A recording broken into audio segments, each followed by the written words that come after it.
E aí, pessoal, tudo bem com vocês? Meu nome é Filipe e eu sou um escritor de cordéis. E hoje eu estou aqui para falar sobre o segundo livro que eu escrevi, que foi a história do cristianismo. A história do cristianismo foi um projeto que há muito tempo eu queria colocar em execução, porque eu sempre tive essa pergunta, né? Depois do Apocalipse, o que acontece? Eu não conhecia a história da igreja, não sabia o que acontecia depois dos apóstolos. O que aconteceu? Como a igreja se desenvolveu? Como surgiu a igreja católica? Por que veio a reforma? O que aconteceu? Quais foram as pessoas responsáveis por levar adiante o projeto da igreja para que nós chegássemos onde nós estamos hoje? Todas essas perguntas são respondidas nessa série. Eu pesquisei alguns livros falando sobre a história da igreja. Eu fui atrás dos autores, dos chamados pais da igreja, a patrística, que vem logo após os apóstolos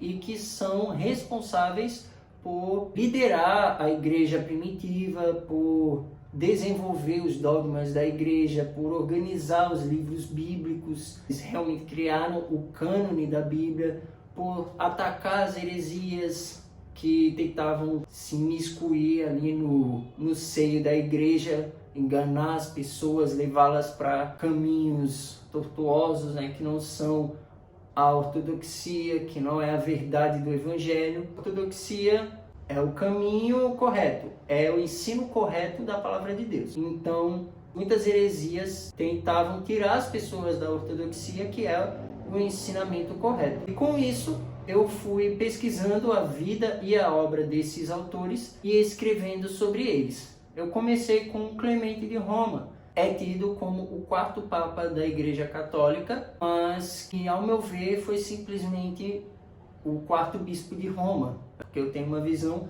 protestante.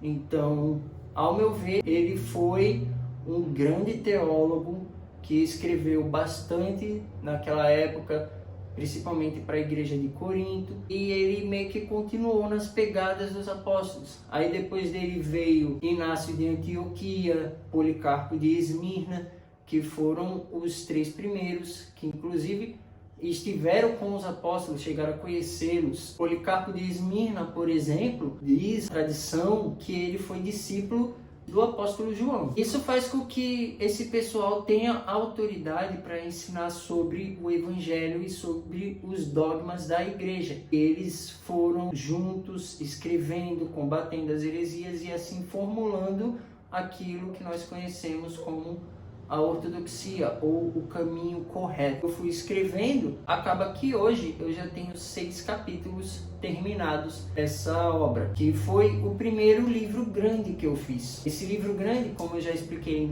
no vídeo anterior, ele é um diferencial meu, porque eu pego várias histórias que poderiam estar ali divididas e eu junto todas em um mesmo livro.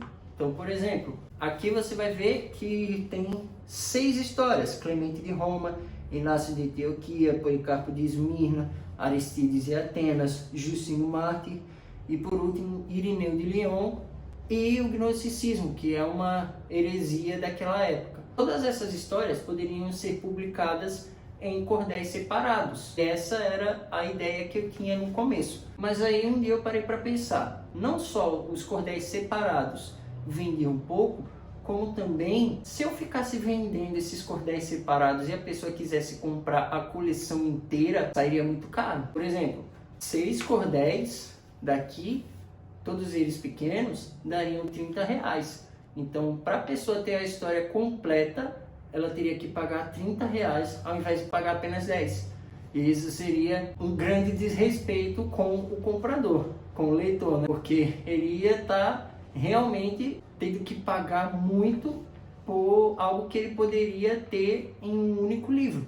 Então, pensando nisso, eu criei esse que foi o primeiro dos meus cordelões, né? Como eu chamo esse formato maior. Eu me inspiro muito nos gibis e nos mangás, porque eles também têm os seus formatos maiores, com mais histórias, mais aprofundados. O gibi tem o formato graphic novel, o mangá tem o formato tankobon, que são formatos maiores com histórias maiores, com mais páginas, alguns chegam a passar de 100 páginas e que tem muito mais profundidade. Então, a minha ideia é fazer a mesma coisa, trazer a mesma coisa para o universo do cordel com esses cordelões. Essa história, eu acredito que tem sido bênção na vida de muitas pessoas que por meio dela passaram a entender melhor a Igreja do Senhor. Hoje em dia é um livro que vende bastante.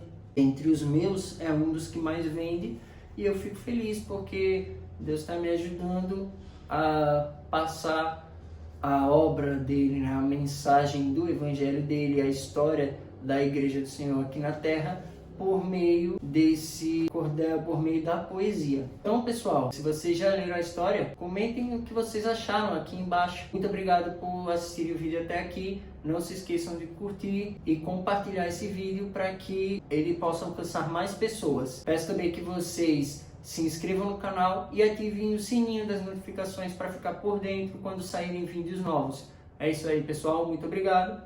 Tchau.